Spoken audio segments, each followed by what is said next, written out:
I'm so excited. Yeah, I'm really excited to see what our world is going to look like once whatever normal will be happens. Yes. Mr. Mayor, some of your Youth Arts Council or Youth Mayors Council members are teaming up with the Youth Arts Council members to do a whole bunch of projects. So it's going to be a lot of fun. Like creating a rivalry? Like, will we have we're collaborating. Okay, like, will we have like a healthy, like, is it going to result in like a dramatic kickball tournament over at the new baseball field? Because that would be great. That would be, we could add that element in there. I got to get more with the Mayor's Youth Council. Like, they're pretty much an independent organization, but as someone who like teaches high school and also college, like, I like interacting with young folks who are, want to make a difference in this space. So I wish that the virus didn't kind of keep us all out, or else like I think I could have kind of dropped in and try to create more collaborative type opportunities with them and with like legislators or anyone else they want to. Well, I'll invite you to our next Youth Arts Council meeting, because these kids, we had a whole meeting. Is your son involved with it? No, not this time, but maybe next year. We keep trying. He hasn't asked me about Joe in a while. I know. He's been a little busy with debate, so. Okay, good. Yeah. Miss Harkey, I was talking about you guys yesterday. That's what Janet was saying. Big opportunities for you, and by that I mean like I completely volunteered you guys for stuff. Like, there you go. But no, that's okay. I love opportunities. Sorry, we're just like, the Harkeys will do that. Like, we'll the Harkeys do that. What a good idea.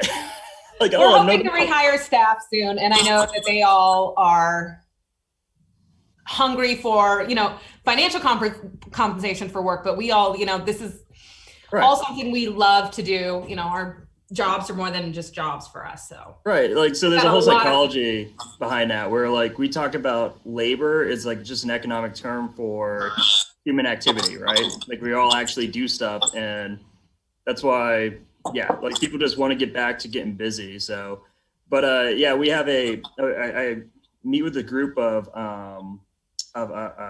pretty much startup community, I guess is how they would describe themselves. They're technical, and we had Groover Labs on, and we were interested in probably doing a hackathon, which is, to me, like, I don't fully know what that is. Like, to me, like, I start thinking about like Swordfish, or I think about like that scene from that Facebook movie where like they're all like taking shots and trying to code. Like, but I guess it's better than that. And anyways, the thought was like we could do that, like Groover Labs, try to make a weekend of it, maybe actually layer that weekend on top of the Final Friday art crawl, like at a time where like cool stuff's happening in Wichita. And then maybe she mentioned that the wave's right next to us, and we thought like, oh, it'd be cool to kind of collaborate, maybe do a happy hour where investors can go and meet and talk with some of the people who are there in their projects. Like, it just seemed like a pretty cool collaborative conversation. But yeah, you guys' name was thrown around quite a bit, so heads up.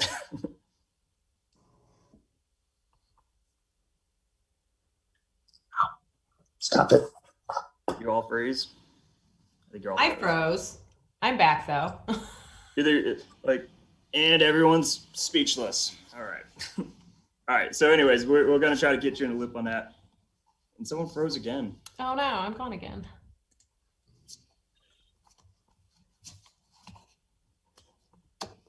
I think I'm seeing everybody just fine and hearing everybody, unless I'm frozen and I don't know it.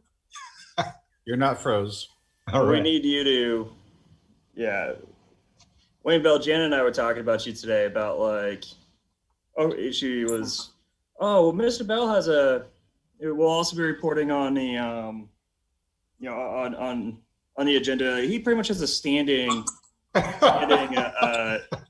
section on the agenda, and I referred to you as our, he's our post-COVID spirit guide into the, into the world of I guess, the ever-changing world of federal legislation and opportunities. So there you go. We're very happy you're here to help us with all this. Well, thank you very much. Really appreciate the opportunity, and it's been great. It's been great, no doubt. Well, I think it's going to get better. I think I kind of came in on some of those conversations about our numbers dropping, vaccines are getting out. Production is finally looks like it's where it's going to need to be to get us really good for the summer. And they're working. That's the other interesting thing is people can, I think, have skepticism about, I've heard skepticism about medicine, but you really can't debate numbers, right? Those numbers are actually going down. The amount of deaths are going down. The folks over 65, the percentage who are being hospitalized is under 45% of those who are hospitalized right now are actually over 65, according to our hospital call this last Monday. And they're usually well over 75 to 85% of those who are hospitalized is folks who are over 65. So that just shows that that targeted group for vaccinations are actually staying out of the hospital now, and it's working. So hopefully we'll get back on all cylinders.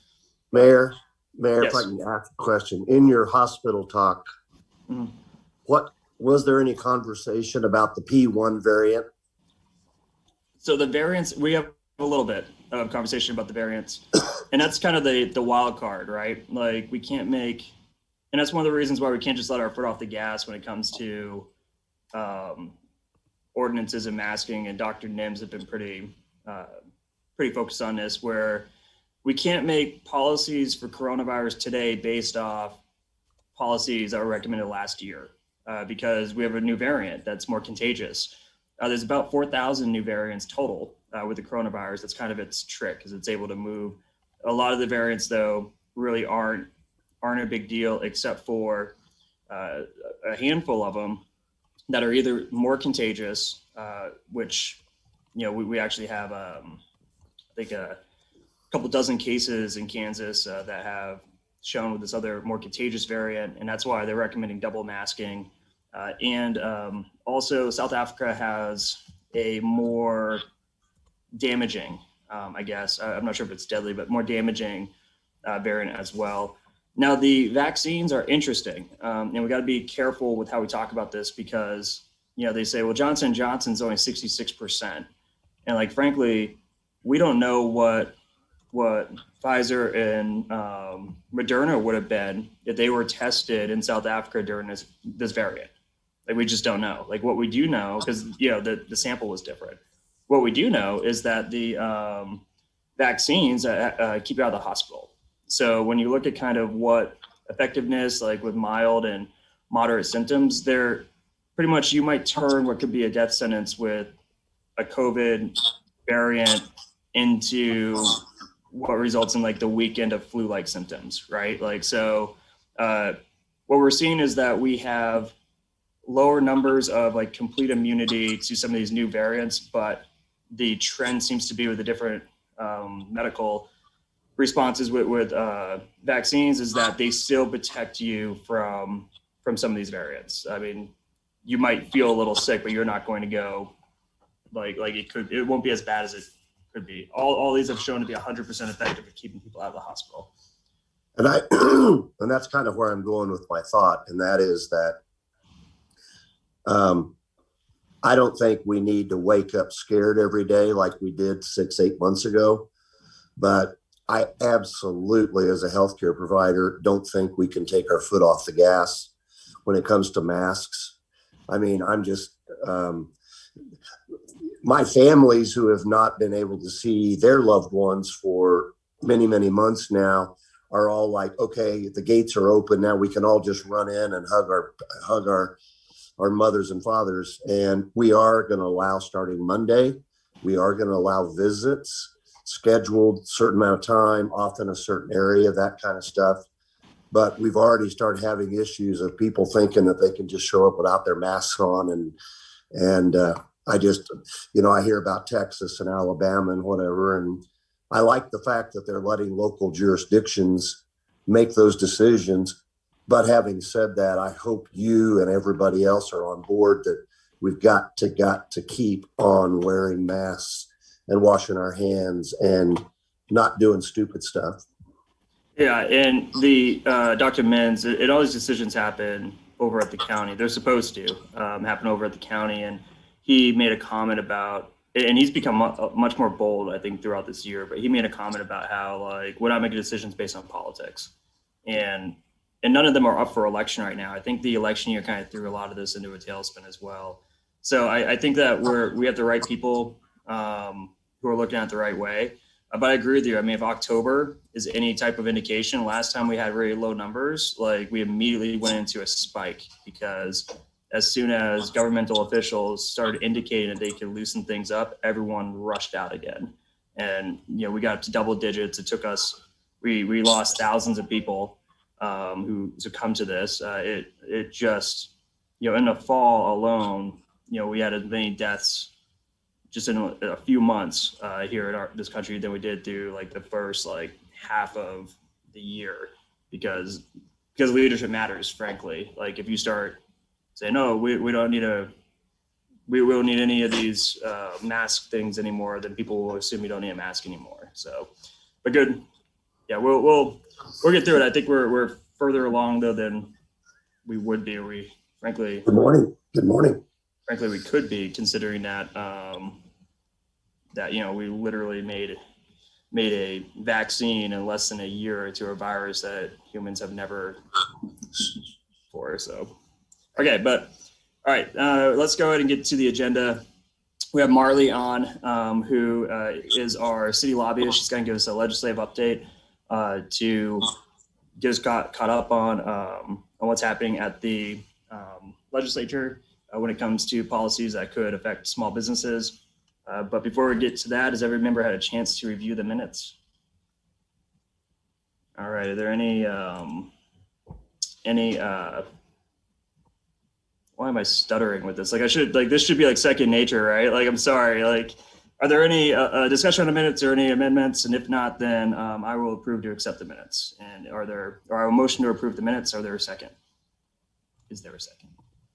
Doug's thumb up indicates second. Sorry, Shannon, he's faster than you. Doug's faster than me. Wayne Bell even gets in the back. Yeah, all right. So motion's been made and seconded. All in favor, please say aye or give us a thumbs up. Aye. Aye. All right, the ayes have it. Therefore, the minutes are passed. We are going to recognize Mr. Wayne Bell of SBA to give us an update on what's happening in Washington and with the new legislation, what we need to know. So, Mr. Bell, take it away. All right. Good morning. Good morning again, everybody. And good morning, Mr. Mayor. Really appreciate, again, the opportunity to just share a bit. There are a few things that I want to raise awareness of for this group and for those that may be watching the meeting or those that are going to be watching in the next few days. So the Paycheck Protection Program has been going along fine, and I just want to raise awareness again that the applications for Paycheck Protection Programs first and second draw, the application deadline is March 31st.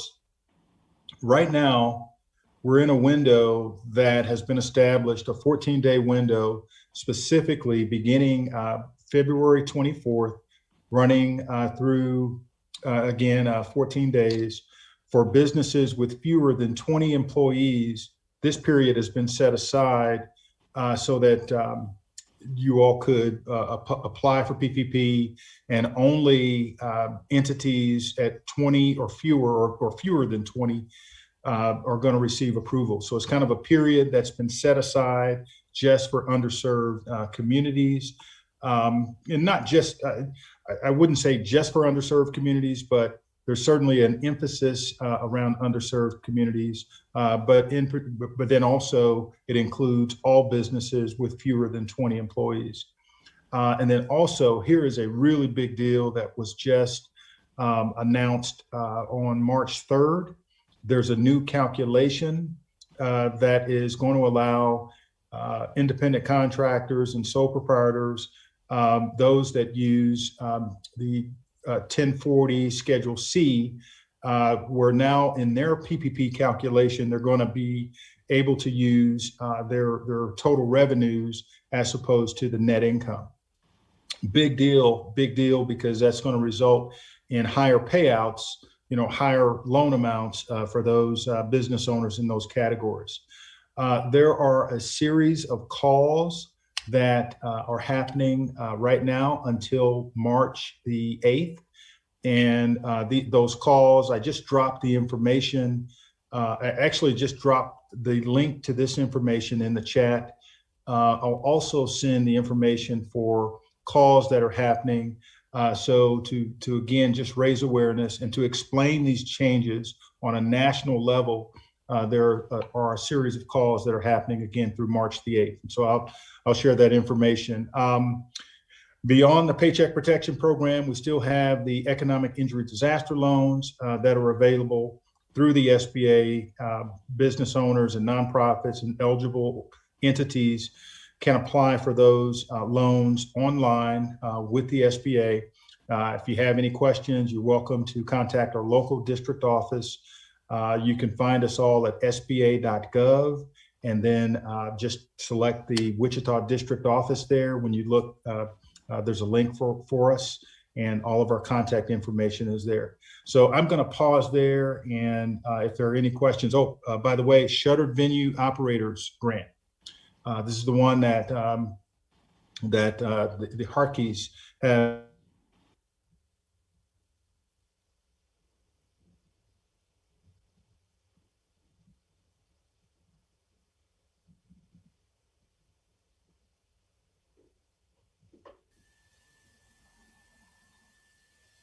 This is our world now. Way to go, Adam. We lost Wayne. I guess we can fill in the info until Wayne comes back. Do you think Wayne, like his time just stopped? Or do you think it's just, there's, go ahead. A lot to go here, but go. Yes, Jesse, if you could fill us in. Adam's been handling this one this week. I know Schumer did something. So yeah, he's proposed that the stipulation for PPP, a PPP application for SEOG grant applicants would make you ineligible to apply for both, basically. So you can apply for one or the other. But this week, Schumer proposed in this next COVID relief package that you can apply for both. And then if you get PPP, you can deduct that from the SVOG upon receipt of that. So it helps venues that are like about to, be evicted and that are just because, the SVOG is taking a bit of time to stand up. So this is a kind of a bandage to help those who are really in need right now. And it looks like it's going to pass with this next COVID relief package here probably today or tomorrow. So we'll see. Also, as this thing starts, I guess, getting implemented and rolling, let us know if there's, I know you guys have your own lobbyists and there's a whole organization dedicated to saving stages and this work you've done. But if there's anything the city can do, we also have a lobbyist in DC. I can make calls as the mayor. Like if there's anything, if something's unintended, right? Like it's supposed to work this way, but now it's working that way.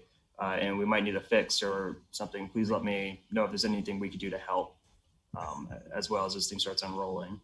Yeah, that's appreciated. I mean, our kind of focus now is obviously helping assist to advising this program up, but we're also looking now at large vaccination plan and distribution and assisting with the vaccination effort, across the country.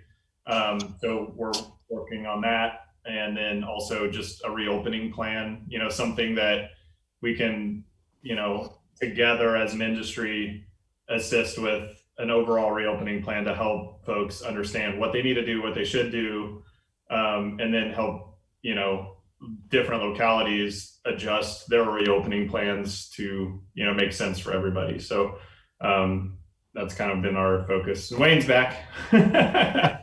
How far did I get? You said, and about and you started talking about the Save the Stage legislation and then just froze, and then the hard keys, we'll take it from here. And yeah, it's like pretty much told us, how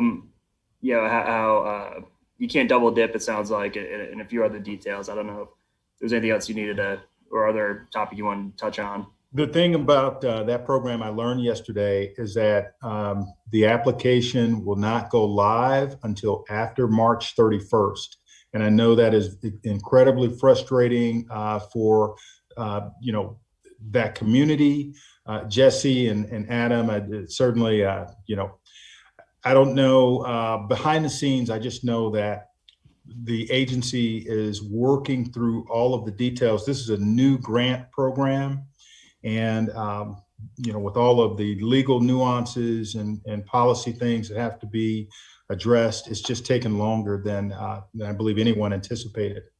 But when it goes live, I'm going to lean on you all heavily, and we're going to push out the information and try to answer questions and get to every museum operator and every affected entity that might be eligible, for that grant. So that's it. And forgive my ignorance, but the grant that's coming for the Save the Stage is different than, obviously different than the other stuff. Is there more organizations in Wichita or more businesses in Wichita who will qualify for this? Like, I know the hard keys and people in the entertainment industry will. Are there other? And I asked this, like, how else can I help get the word out? Like, you just mentioned museums. Like, are there other types of? Yeah, I will send the information to Janet and you, Mayor. And in short, it's going to be made available to museum museums, museum operators. Promoters, a host of organizations all in that space of either their venues or venue operators. Okay. And but the nuances, it's a little more complicated probably than any of us anticipated. And so it will certainly be something that will require a lot of clear communication to help educate everyone. And so Jesse and Adam will definitely need some help in spreading the words, and as well as probably use other partners as well to share the information. So Jesse, you guys have anything else? Did you have anything on that one? Yeah, the only other thing is it covers movie theaters as well. And yeah, Wayne, we're happy to help. We have a big database of all the venues and promoters in the state, and we also work closely with a group of independent movie theater owners that represent all the movie theaters in the state. And so between those two groups, and then the museums and zoos, I think we can cover everybody for sure. Yeah. And there's some steps right now, and not to take up too much time here, but there's some steps right now. As you all know, they need to apply right now for their SAM registration, the DUNS number. They need to do those things, ASAP, so that when that goes live, that community is ready to apply. I believe the grant in total has $15 billion, but $15 billion nationally, I think that could go pretty quickly. Yeah, we're concerned that it won't be enough.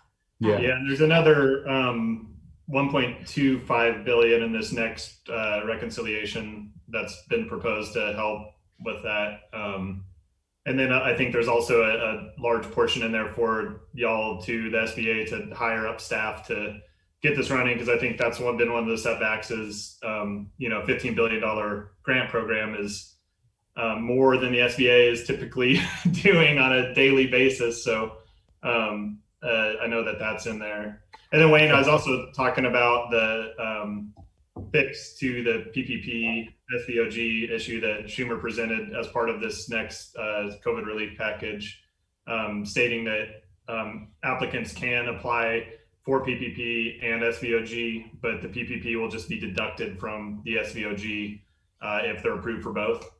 Well, I think if that makes into the legislation, that I think that's a very smart recommendation. Yeah.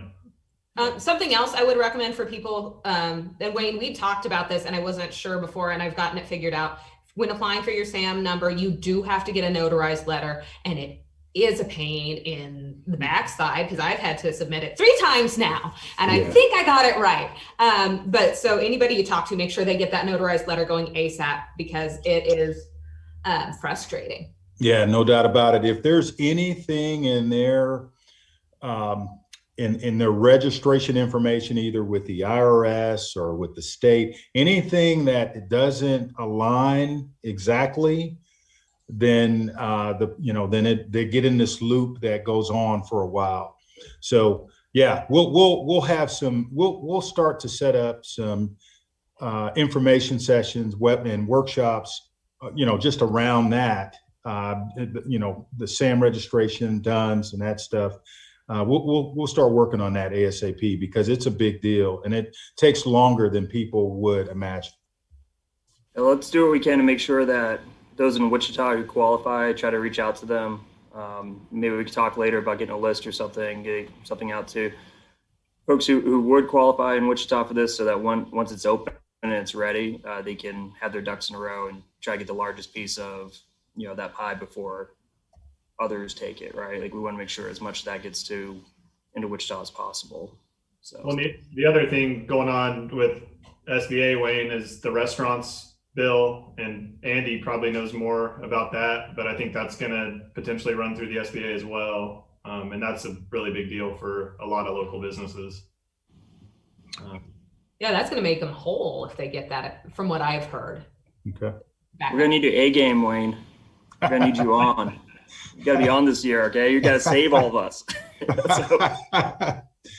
Well, Mr. Mayor, as long as I can join that City Channel 7, What's Up with the Mayor? That's right. I think we can we got to get the Harkeys on too. I want to talk about what they're doing with this legislation. All right. Well, let's go to keep it moving. I just kind of in the same theme of staying up to date with legislation. We have our Marley on last meeting. We discussed getting an update from what's happening in the legislature. They're in what's called turnaround right now. So it's when each chamber is supposed to pretty much clear the legislation that made it out to committee on their floor, and then they, like Schoolhouse Rock, right? Like they switch over to the other chambers, and then the process starts all over. And once it's clean, supposedly once they make it out of both chambers, it can go to the governor for a signature. So they're pretty much halfway done with the session. And there's a lot of exception to the way I just described this, by the way. But turnaround this time of year, it's a really good time to get an update on what's happening in Topeka, because the stuff that is moving forward is lets us know kind of temperature of what's getting out, what isn't. And just to preface, there's thousands of bills that get introduced, and a very small percentage of them actually become law. And usually the ones we hear about in the news and the media are not ones that have a chance. They're usually the most outrageous bills that we hear about. And then there's some bills that you don't really hear about that actually have a really big, make a really big difference, but they're not really, they're tough to explain, right? They're more technical, but they actually put a dent in our budget. So it's an interesting process, and we got someone whose job it is to follow the process, not just for City of Wichita, but really for other clients. And she's been doing this for a long time. So we're really glad we have Marley Carpenter on to kind of give us an update and let us know what's happening. Thank you. And as the mayor said, it is turnaround. The legislators did work all week on the floor. They are gone. The House wrapped up yesterday about 5:30. All legislators got their second vaccination yesterday morning. So in a session where there was so much uncertainty and unknown, the thought at the beginning of the session was to get as much done as possible, as many key items off the table in case there was a shutdown due to COVID and an outbreak at the State House. That has not happened.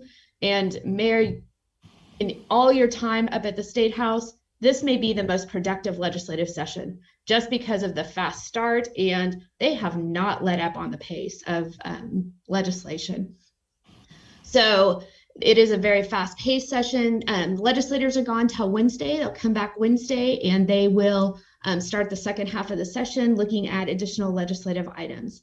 And I'll just touch on a few tax credit items that would be helpful for small businesses out there. There are 2 angel investor tax credits. Each one has passed their bodies. Senate Bill 66 has passed the Senate. House Bill 2045 has passed the House. There is also a property tax bill out there. There are several property tax reimbursement bills for COVID shutdown.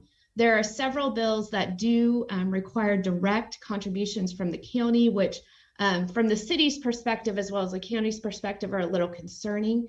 But there is another bill, Senate Bill 286, that just came out that puts together a fund of unencumbered fund and federal CARES Act dollars. Again, this is a new bill, so we haven't had a lot of time to look at it, but provides tax credits for folks that have been damaged due to the shutdown. It also has the Department of Commerce put together a business loan forgiveness program.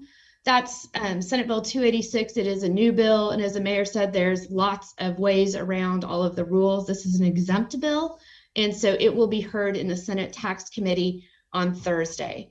So there are lots of opportunities out there. The legislature is looking at a higher number of tax credits and economic development incentives, higher than it has been in the past. So that is good for business and to get business moving again in the state. Mayor, I don't know if you have any other questions. I could talk for hours on legislation and what's going on up at the State House, but I don't want to waste anybody's time, and I'm happy to answer questions as needed. Is there any particular legislation that people are following that might want to get an update? Yeah, so one we're following closely, House Bill 2184. It's the medical cannabis bill. I think this is important to a lot of small business owners actually that might want to, invest in that type of a business. So I know it's in the, the state and federal something committee right now, but do you have any updates on that? Any information? Let me pull it up. It is not one that I am currently following. I know that there has been a hearing on it, and just looking at the policy of the medical marijuana, I know the governor has looked to tie it to Medicaid expansion. Due to the makeup of the legislature this year and the next 2 years, the legislature has moved more conservative than it has been in the past, and tying the medical marijuana to Medicaid expansion may not be the best thing for medical marijuana's success. So I know that there were hearings. It is something that I would be surprised if it moved this session. Because of the Medicare for all, the governor wanting to tie it? Because I know yes. 2184 isn't currently tied, so that would be something she would have to do, which I would think would be really bad for her politically if she, if this bill gains support and she kills it for that reason. Just personally, that's my own perspective, but that seems like a bad idea. But okay, cool. That's good to know. And that is in the, I'm sorry, it is in the Fed and State Committee, so that is an exempt committee. So it is not subject to the current deadline. So they could act upon it in the second half of the session. Got it. And there is a standalone bill about legalization as well. My experience 2184 is the standalone, yeah. Right, and in my experience in the legislature is it's tougher because we have folks in the legislature, just the way the legislature is made up. We have a lot of folks who are older, who are retired, who can afford to pretty much serve in the legislature without making any money. The legislature can make like $100 a day. And so what that does is we have folks up there whose education and upbringing around drugs, I guess, is different than I think how people today view marijuana. And so a lot of folks up there, I think, have learned about marijuana in the same categories of the hard drugs. So in my experience in the legislature, when it came to kind of passing an amendment, some decriminalization type legislation that was able to sneak out of committee, either in amendment form or in other forms, is more of the folks they're not fully, I guess, up to date on the new research of marijuana. It took a very long time for us to pass hemp because of like misunderstandings of what hemp was. And what's interesting about that is we actually had a Republican legislator who would put like hemp food and hemp products on our desk on a house for like 3 years. And so like you wind up eating it and you realize like, oh, hemp's not bad. And then like he went on like this whole re-education type campaign about what hemp was. And because folks really tied it to marijuana. And we know that hemp is not a drug. It's not something, there's no HTC in hemp, right? Like we know it's different. But anyway, so a lot of the holdup I think is, I think it's important to go on a educational campaign for some folks who might not be up to date with marijuana and what it's become in the states that surround Kansas. So, Mayor, there's also no THC in hemp, but right. But that's what I mean. Like they, I know. Yeah. Marley, I have a question though. Look up House Bill 2126. I think it's a bill that is that's there to try to protect. I'm a state licensed healthcare provider, and I am not covered under the Liability Act that hospitals and federal nursing homes are. Anybody that's regulated by CMS, they are exempt from any family being able to sue them over somebody dying of COVID. All of us all of the assisted livings, all the home pluses, we're all hanging out to dry because we do have, a family tomorrow could say, my mother died in your place of COVID, and so I'm going to sue you for $500,000.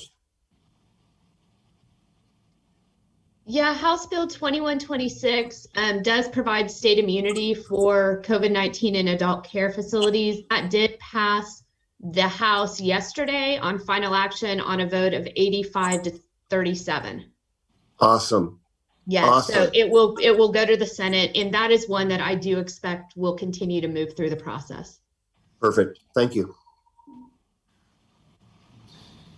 All right. Other questions for Marley on state level legislation?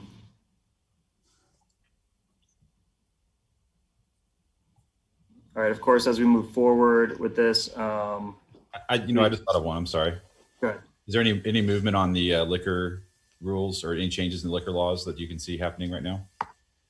There was actually an amendment by Representative Christy Williams from the Wichita area on a liquor bill this week on the floor that would allow curbside to go liquor permanently in the state. And so that did pass overwhelmingly, and it is now moved to the Senate. So I believe that is something that will continue and will pass this session.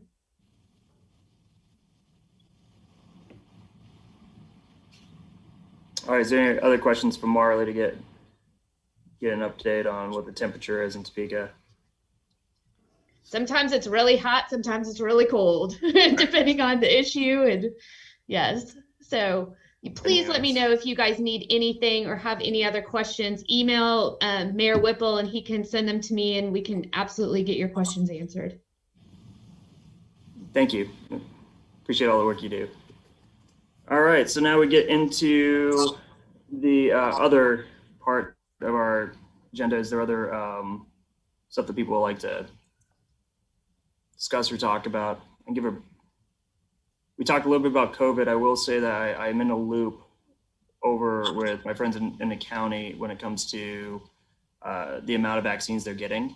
And that seems to continuously improve each week. I think one point they were getting about 4,000 vaccines each week from the state. That's switched to, I think, over 7,000. This week they got over 10,000. So as manufacturing of the vaccines and this Johnson & Johnson vaccine getting online, we're seeing an increase in the vaccinations here in our area.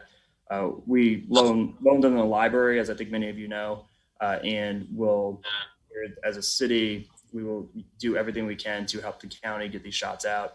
And I say this because the phases seem to feel like they're going really slow, like phase 1 getting into phase 2, and they were, but it was more based on the amount of shots, on supply than anything else. And I think phase 2 and 3 and the other phases might be going a lot quicker than the first couple phases. So we have just reason to believe that we'll start moving a lot quicker. And I do just want to point out that the phase system is based on really an in-depth conversation on like, how do we save people's lives? Like, who are the people who are most likely to die from COVID and how do we prevent that? And then it kind of tears down into what can we not shut down and what can we not, and then like, what can we not do from home? And then it gets into like more economic conditions. So there's usually like, it's not easy and there's no blueprint for this, but usually those decisions, and I don't make those decisions. I want to make that clear because I usually get in trouble for these decisions, even though I'm not in the room.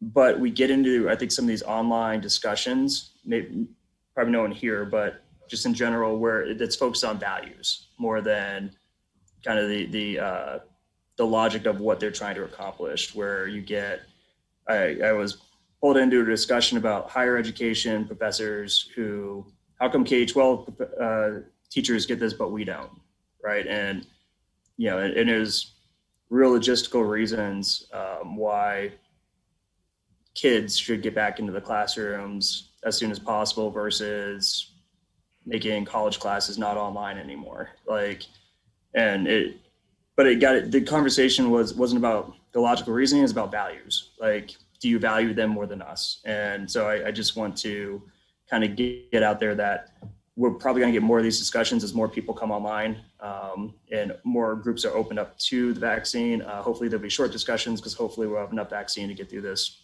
very fast. And for what it's worth, these decisions were not based on values. They were based on pretty much, I think, the logical idea of saving lives, and then like, if we had to do another shutdown, who can we not shut down? You can't shut down firefighters, for instance, right? So they're up on a list. You can't close down hospitals. That's why they were up on the list. Like, so it's kind of tearing down that way. And it's going to be rough for a couple of weeks or for a few weeks so we start getting through it, but I think we're going to get there faster.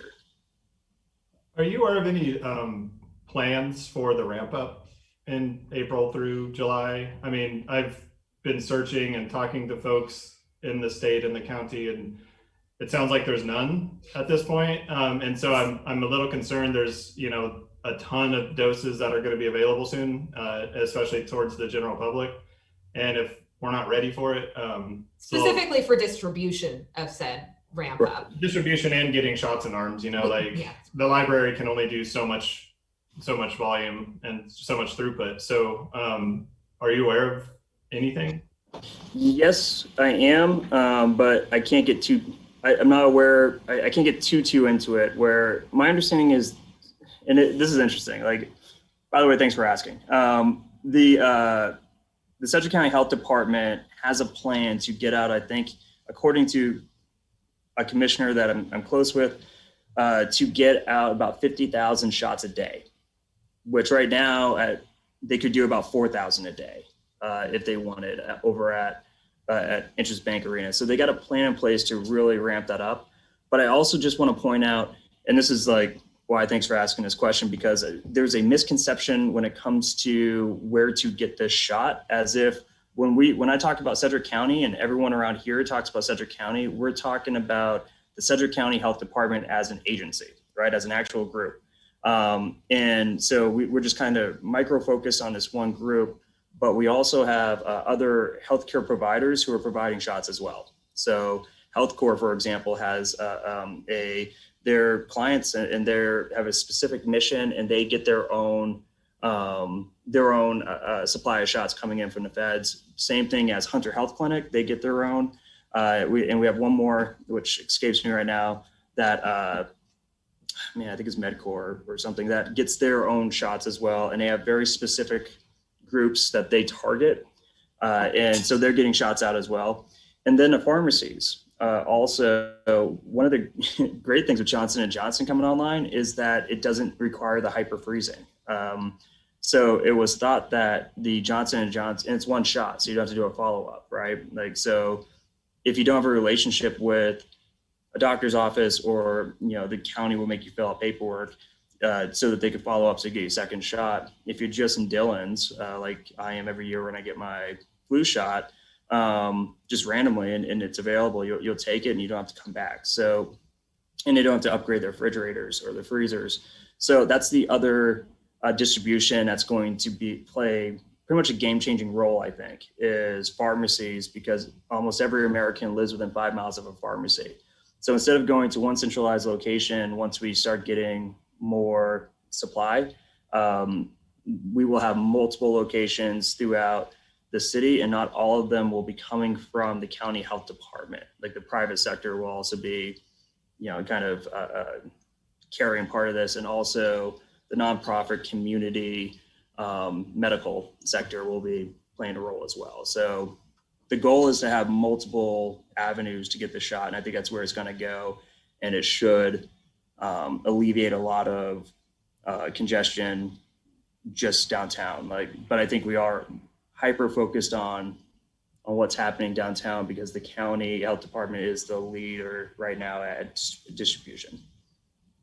Awesome. Will it turn out well? I don't know. Like, that's the other thing too, is like, I don't want to give you any type of false hope that we're all going to get this right. Like, cause that's not how government works. But, I think there's folks trying to think ahead and figure this out, and it probably won't meet people's expectations, but it probably won't be, as bad as it could be if we weren't planning this out. So, other questions about vaccines or anything? And again, just with your folks, just encourage folks to get the vaccine if they can, and not to be, I guess, too choosy. I've heard folks say, hey, I would reject the Johnson & Johnson and accept the Pfizer or Moderna.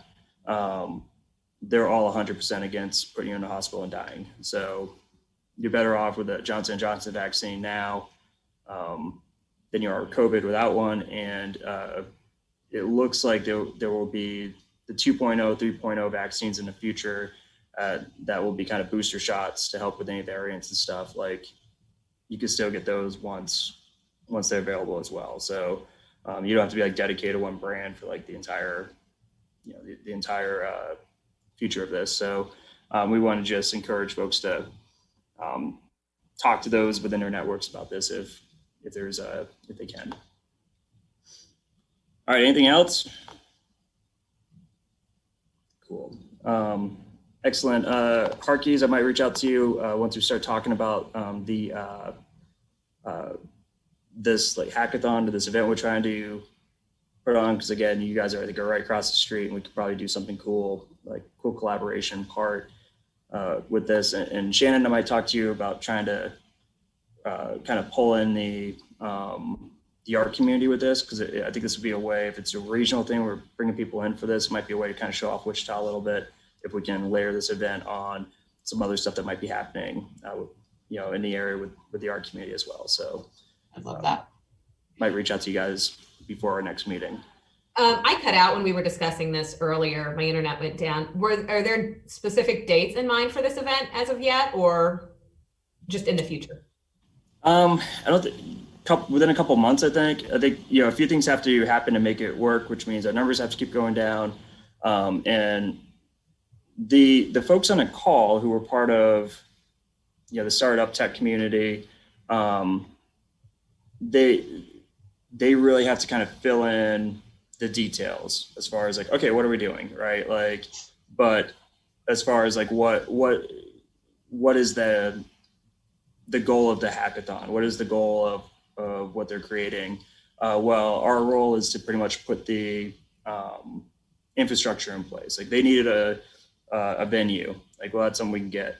You know, like they wanted possibly sponsors or you know, other folks, and that's something we can do. But as far as, I guess, like the main details of what they're focusing on, we'll get that from them. And so it's still all in just the idea phase at this point.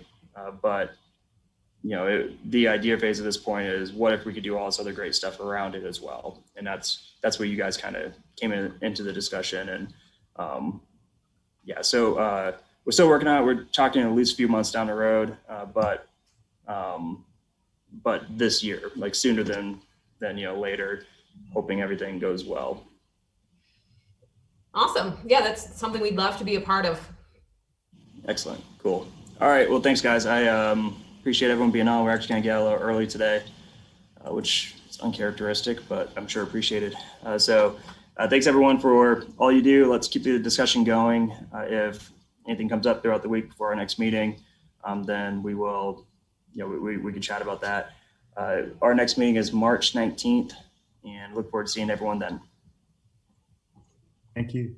Take care. Thanks. Yeah.